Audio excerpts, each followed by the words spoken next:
నమస్తే అందరికీ స్వాగతం. This is a Telugu word, but స్వాగతం you all understand it is a Sanskrit based derivative. Good morning everyone. सबको मेरा नमस्कार. Honorable Minister of Endowments, Environment and Forest, Government of Telangana, Srimati Konda Sureka garu, Shri Kalicharan Kartade garu, Secretary Telangana Biodiversity, State Biodiversity Board, young biodiversity leaders, distinguished delegates, ladies and gentlemen.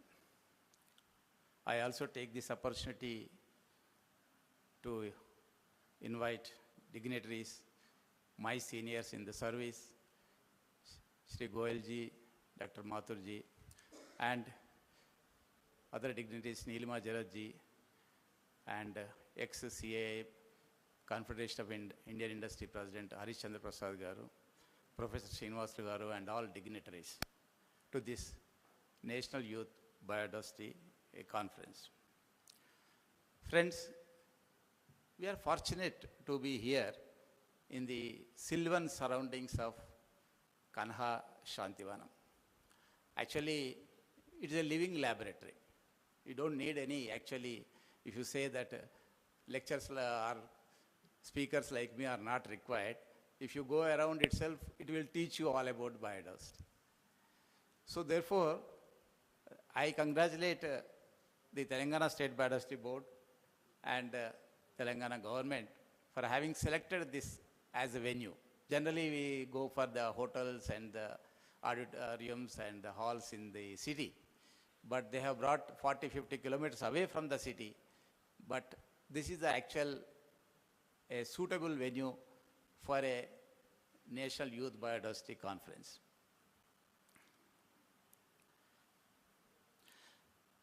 Madam Minister Garu, I would like to state that the Telangana state government, Telangana State Biodiversity Board, is the first state in the country which has prepared Telangana State Biodiversity Strategy and Action Plan. That is a State Biodiversity Strategy Action Plan.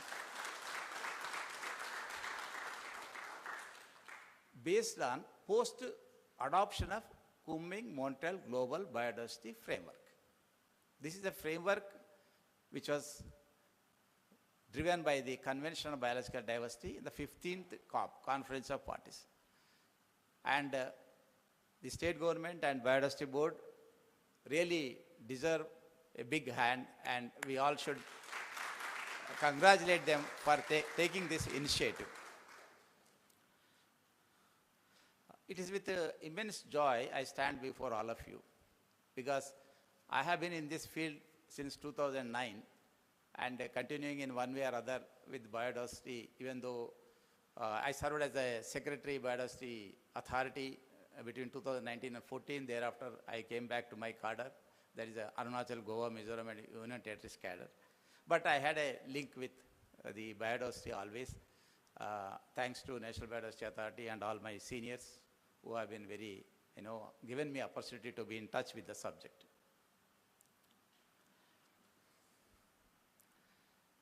As already mentioned by our Kartade ji, how you have been selected, what is the purpose of this, objective of this National Youth Biodiversity Conference, what is going to happen in future. It's a wonderful thing. What I would like to mention here is that always political will and scientific accompanied by scientific skill only will result in such actions, result in such organizing such conferences. Therefore, Honorable Minister to be given, and really by her presence in spite of busy schedule, it is a great inspiration for all of us. If you ask me what is more important in the current times, there are only two things I say. Of course, you may agree or disagree. One is climate change, another is biodiversity. I should qualify not only biodiversity, but I should say loss of biodiversity. These are the issues. Already Nimbalkarji has covered very elaborately all aspects of the biodiversity. But kindly look from different angles. Many people get, they ask me, what is biodiversity? What you are speaking? We don't get anything. I mean, how to define it? Of course, scientifically and very nicely Nimbalkarji has explained it.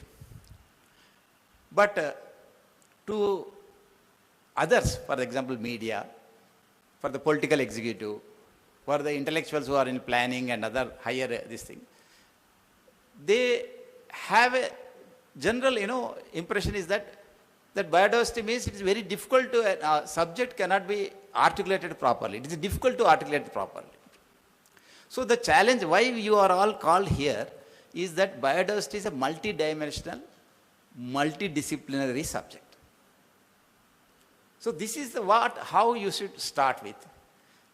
And then, as our Secretary Biodiversity Board has mentioned, it's wonderful. I was really excited to see all of you from different backgrounds. And I am definitely sure with the enthusiasm you are showing, biodiversity is the future leaders of biodiversity. It is in good hands. Hope you will continue the same enthusiasm in future also. Now friends, how this concept has originated. It was 1992 in the Rio conference. 3 conventions have come into adoption. Thereafter, they were signed and came into force after 1 or 2 years. One is climate change convention, the other one is biodiversity convention, the other one is convention to combat desertification. So, what happened thereafter? 1992, 93, then 2002 we enacted Biological Diversity Act, taking almost all the things from the text of the Convention on Biological Diversity. Now, as on today, the Convention on Biological Diversity has 196 parties. So, it took almost 10 years for us to enact an act on the lines of the Convention on Biological Diversity, which Nimbalkarji has shown it. So, why it took 10 years? Because it is a complex. Biodiversity is a very diffused subject. You have microorganisms, you have domesticated biodiversity, you have forest biodiversity, you have agricultural biodiversity, you have mountain biodiversity, you have marine biodiversity, you have freshwater biodiversity, so on and so forth. So, we cannot be specialists in all subjects, but we should have a general understanding of this thing. And okay, I saw most of you are botany, zoology, geography, anthropology, economics, law. But if you are a legal background, you have to think how you should link from legal subjects with the conservation of biodiversity, protection of biodiversity, how to interpret the Biological Diversity Act and the rules and the regulations. If you are an economist, you should think how to valuation of biodiversity. For example, if you speak to a political executive, you should say, sir, this village, you have this constituency, you have a nice forest. Because of this forest, your one river or one rivulet or one stream is coming out. Because forest, the rivers or water originate in the forest. And that's why, sir, you have in your constituency, no scarcity of water. If you remove this forest biodiversity, whole people have to migrate from the village to other places. Simple interpretation. I am only speaking simple language with common sense approach. Otherwise, if you speak all this jargon, which is there in the act, which is there in there, nobody is going to hear you. But that is required for you to scientifically progress. So, communication, articulation, presenting this concept in a simpler way so that the society at large is benefited is a challenge before us. That's why you are all called here. There are number of speakers, as I don't want to repeat that. The credit goes to Telangana Biodiversity Board and Kartadaji and Dr. Shilpi and all others. Of course, WWF, Farida Tampalji also has added her own inputs and selected a wide, variety of, distinguished speakers from different fields. Now, sir, there is everything under the sky is biodiversity. If you go legally, only human beings are not there in the biodiversity in a legal sense. So, when everything is under biodiversity, it is very difficult. If it is just a small field, you can discuss about the one subject. So, this has been captured in the Biological Diversity Act under the text of the Conventional Biological Diversity. What is that? Only you have to remember three objectives. One is conservation of biodiversity. Second is sustainable use of biodiversity. Third is fair and equitable sharing of benefits arising out of the utilization of the genetic resource or biodiversity. Friends, it is interesting and it is intriguing. The third objective is very difficult to implement. And there we are stuck now. In the sense that conservation you can do already. If you see the historical development of biological diversity, we are not lagging behind. India is a leader, in fact, among the Committee of Nations. Now, if you ask me, what are they, sir? We have a Wildlife Act, we have Indian Forest Act, we have Indian Forest Conservation Act, we have Environmental Protection Act. Now, latest one is the National Biodiversity Act. There are other rules, guidelines, regulations, many are there. So, what this Biological Diversity Act says is that Wildlife Act is already there. Conservation, tiger, leopard, all these things, Schedule 1 animal, Schedule 3, Schedule 3, all these things are there.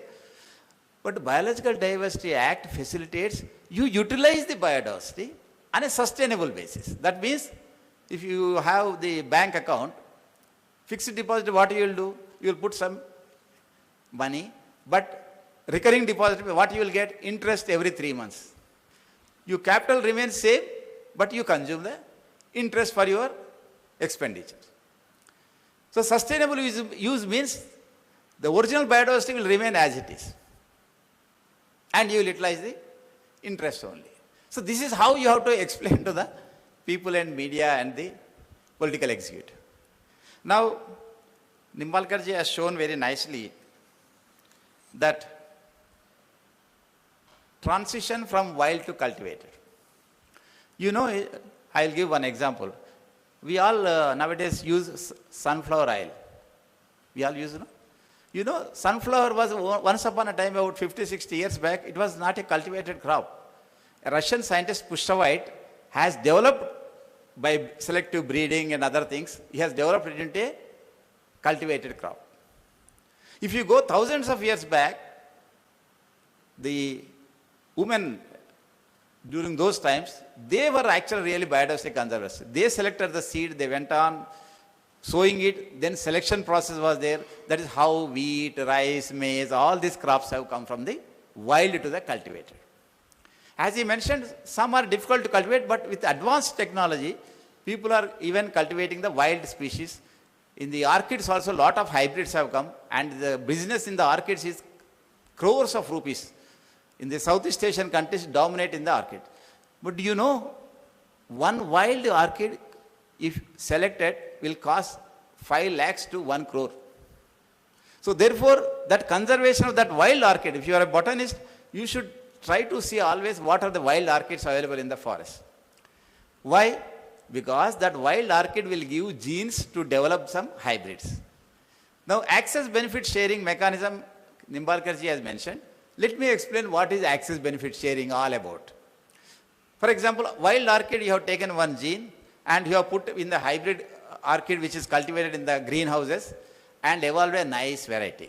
Now, this gene of wild orchid has come from the wild forest area. So, that is a God-given gift. It is not your personal gift. Now, you have taken that gene and evolved a hybrid and selling it and making a profit of 1 crore or 2 crores rupees. Now you have a moral and a legal responsibility to pay back at least 0.5 to 5%. That range is there from the profit you make from selling of hybrid orchids which has a gene from the wild variety. So that is what called ABS mechanism, access benefit sharing mechanism. It is easier said than done. But there is a process, there is a methodology that if you want to develop wild hybrid orchids, you have to apply to National Biodiversity Authority. If you are a foreign entity, State Biodiversity Board. If you are an Indian entity, then you should say, I am collecting from Adilabad district of Telangana. Then which area, that forest area, or village area, revenue area, then the application form it will come. Once you develop the hybrid variety, if you sell it for 1 crore, 1 lakh or 50,000 rupees, you have to pay back to the Telangana State Biodiversity Board if you are an Indian entity. What Telangana State Biodiversity Board has to do with that 5,000, 10,000, 50,000, 1 lakh? They have to plow back to the same village of the Adilabad district. For what purpose? To conserve that area where that wild orchid is growing, to improve the socio-economic activities of the people living in that area. They may be tribals, rural people. This is called the cycle of access benefit sharing mechanism. Hope you have got the core intention or intent of the access benefit sharing mechanism. Now friends,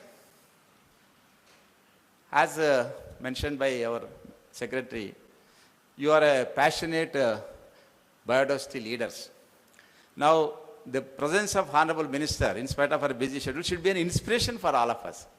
We should work with passion, commitment, resilience, dedication, and innovation.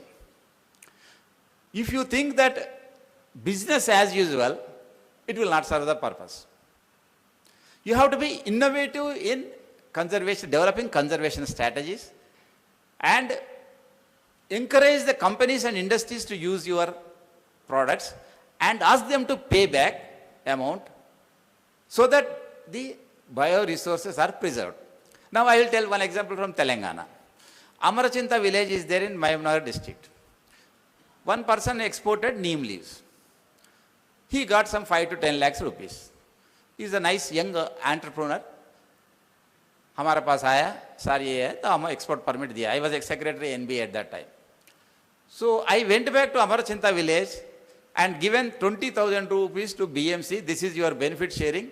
This is in addition to your selling price of the neem leaves that was exported to Japan. So they were elated. Sir, we already got per kg neem leaves some amount. This is over and above that amount. And we explained to them, this 20,000 for what purpose you have to use? You raise many neem trees, వేప చెట్లు తెలుగులో, and you get more income. So this is how the whole process we have to implement it. So I am giving you this practical examples so that you understand the transformative process. Theory concepts are definitely essential for us as a scientific experts, but we have to implement it in the field. This implementation is a difficult process. That's why I am explaining with the actual examples. Now, another example that credit goes to again biodiversity, but because we are in Telangana, so examples I am giving about Telangana. Recently, they have identified an indigenous cattle breed, Turpu Poda. Madam, ఇది మహబూబ్నగర్ జిల్లాలో మీ ఉంది. It's a wonderful breed, lives wildly, domesticated and very drought resistant, hardy animal and resistant to many diseases which the cattle get. So, this also was given a certificate by the National Bureau of Animal Genetic Resources. Now, we have to, at any cost, we have to preserve this. You know, there are other examples from Andhra Pradesh, Punganuru cow, Punganuru Avantar. You know, Sri Venkateswara deity always milk abhishekam antaru, pala abhishekam. It means washing the idol of the deity with the milk. They will use only Punganuru cow milk only. They will not use other. It has a medicinal properties. Like Vechur cow in Kerala, it has a medicinal properties. Children having some problem with speaking, if they give milk to their child, within 6 months, that child started speaking, or to the delight of their parents, his parents or her parents. So these are the proven facts. I am not telling you I am a magician or something like that, not telling, but from the practical, from our society point of view. So there are certain as I mentioned, Kunming-Montreal Global Biodiversity Framework. I have to mention a few thoughts on this. International treaties, international targets, national this thing. Every year we also plan, our government gives a plan, annual action plan, budget, something like that. So there should be a physical target, there will be a financial target. So they have given 23 targets. Before that, Aichi biodiversity targets were there. Now that period is over. These 23 targets have to be implemented by India. We have no other choice. We have signed and came back. Now they are asking us to, every 6 months we have to upload that data, what you have done under target 1, target 2, target 3. So I would like to mention a few targets for your understanding. We have to conserve 30% of the area of the marine, terrestrial, inland, and all these areas. So they will ask, target 3, I am not mentioning all 23 targets. So we found the innovative approach. We have taken the concept from international level, other effective area-based conservation measures, they are called OECMs. So we found that many private parties, many companies, many private people, they want to declare their private areas as OECMs. Can you believe it? So Dharmavanam is, which co-founder is there, Harish Chandra Prasad Garu. They wanted to give that area which is costing crores of rupees for the nature conservation. Can you imagine it, how things are changing? You see the example of Kannaha itself. They have developed, you have to see that tropical rainforest on a 4-acre area, which is a barren land here. It has not going, only grasses used to grow here, that's all. So what I mean to say is that how to implement these concepts in the field, you as youngsters have to think innovatively. Then technology, artificial intelligence has come, GIS, geographical information systems have come, digital sequence information is there, which one speaker is going to speak about you. Now the point is that, sir, what is this all about? We are again getting little confused this thing. Now, have you heard about GIs, geographical indicators? Madam, మన వరంగల్లో చపాటా మిర్చి అని ఉంది, చపాటా మిర్చి అంట. So it has got a high international value. So what we do, geographical indications, we go to the intellectual property rights office and take a certificate that this is a Warangal based chili variety. Like that, so many pickles, so many fruits, so many those things are being given geographical indications. So you will get more price. For example, Fenny is got geographical indicator from the Chennai because it is prepared from the apple of the cashew nut. All I wanted to say is that, you may ask me a question, sir, you are giving a big lecture, but without high yielding varieties, without hybrid varieties, how can we survive 1.4, population our this thing? 140 crores population is there. We are number 1 in the world.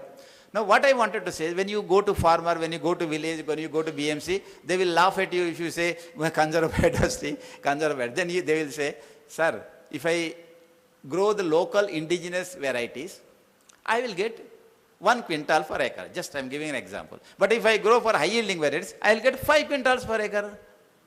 You are telling me to preserve my indigenous varieties. Then we have to do what is expected to do when you go, and because you are the biodiversity champions, we have to say, sir, you have 5 acres, at least grow 0.5 acre of this indigenous which are hold from your grandfather is coming for your own health purpose. Now, Madam Rahibai Popere is there as a speaker. She is from a village, a tribal woman. Now, all scientists and people like me and you are going there to learn.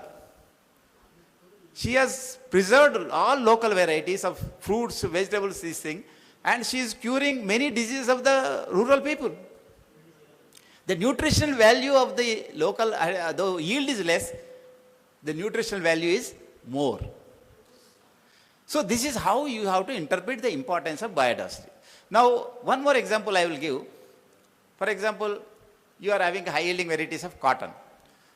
Cotton is the crop for which huge pesticide is applied. That will environmental pollution, all these things. Now cotton is required, cotton we have to go BT cotton, we are doing it.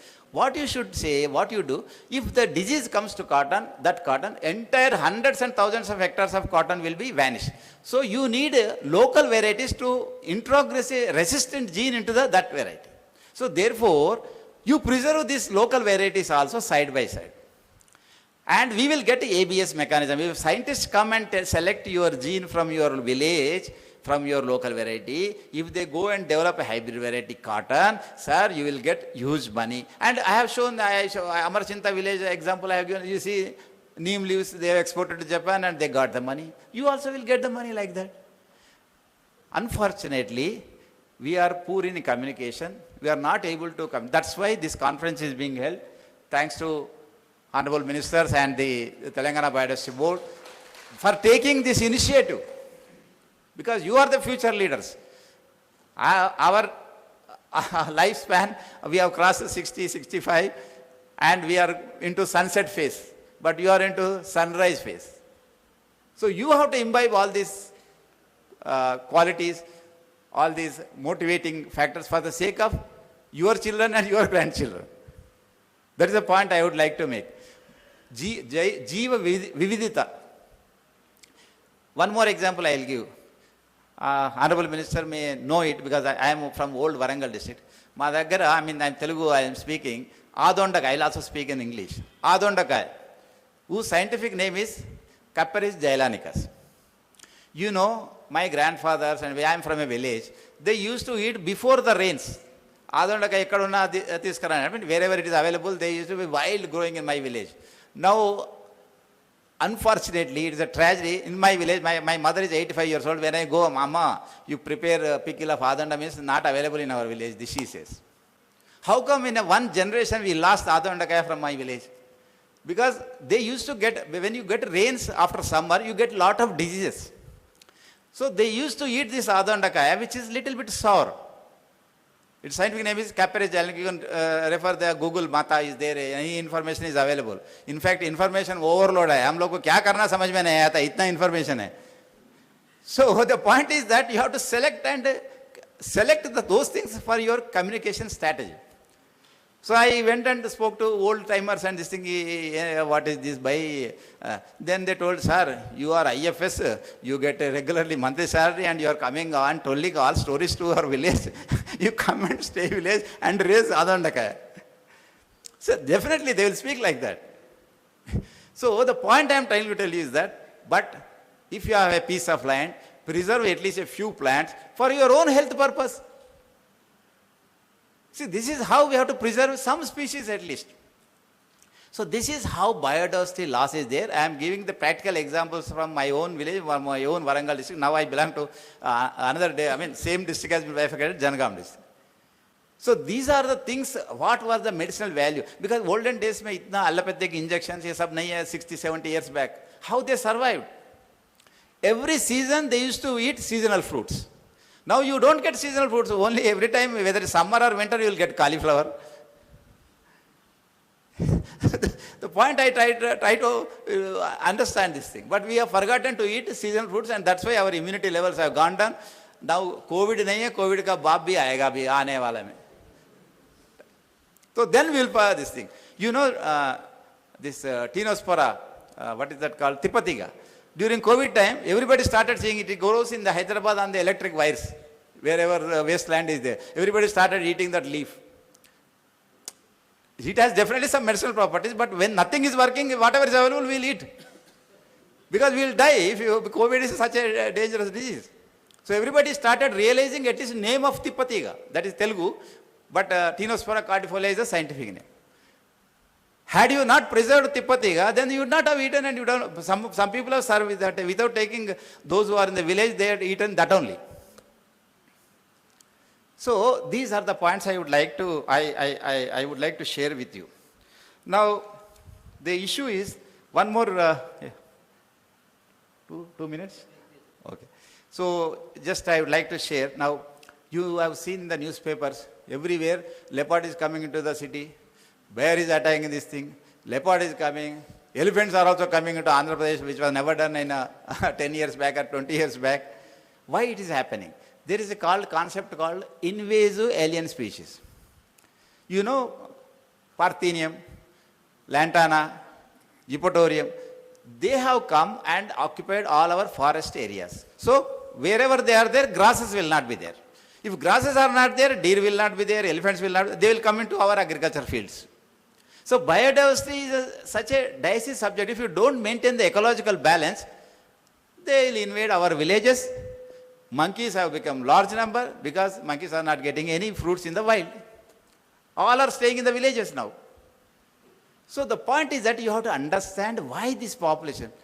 Peacock population has increased so much, farmers are complaining. Actually, peacock is our state bird once upon a time. But people, when there is a competition between your stomach and the peacock stomach, what will happen? You will first eat, first survive, then you will take care of the wildlife.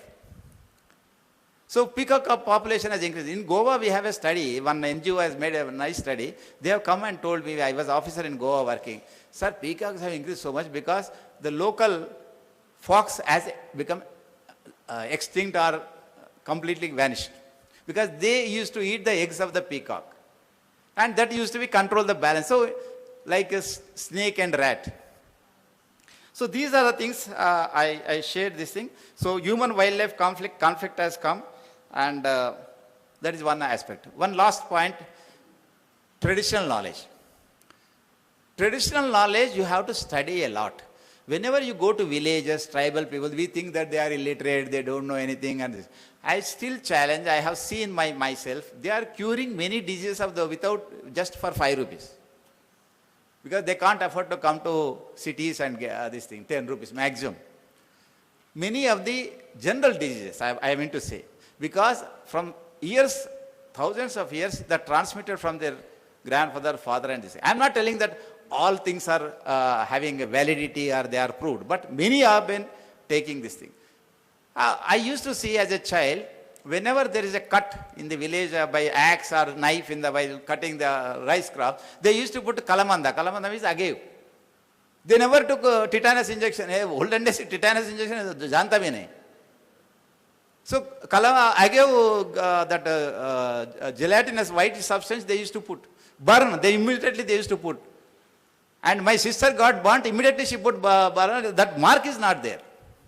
I saw, that is a living example. So these are the things available, but we have lost knowledge, what to use. For everything, we have a tablet. But many things can be cured without tablet also, with a local applied materials. This is called, I am relating to biodiversity. So friends, I take this opportunity, I will not take much time. I thank Honorable Minister for coming over here and presiding over the function, and I thank all of you. And last one, for the friends, young friends, I would like to say, please take initiative, collaborate with others, raise your voice. Raise you means you need not protest. You have to convincingly articulate, take action, whatever is possible within your own house. Raise one papita, which is a local variety. You eating raw papita will cure popadika, Telugu. You eat, that is a vegetable. And also jackfruit. Jackfruit gives so many fruits. 10 jackfruits will be enough for the entire village. So these are the things you have to learn. So friends, we are at the crossroads between the development and ecological security. Remember that, always tell anybody, ecological security leads to economic security. Without ecology, economy will not progress. So friends, the example you give is that if you develop a nice city and other things, if you don't have a balance with open spaces with biodiversity parks, if the flood comes, all of us will be drowned. And our children may get washed away. So you need to have a balance. So this is how I would like to say, and I definitely believe all of you, by seeing your enthusiasm, interest, and I first congratulate all of you for having been selected for this conference. It was a tough competition, and I really appreciate all of you. So with these words, I wish a grand success, a grand outcomes of this conference. And once again, I really thank the Honorable Minister and Telangana State Government as well as Telangana State Biodiversity Board and all of you for giving, giving your attention. Thank you very much. Jai Hind.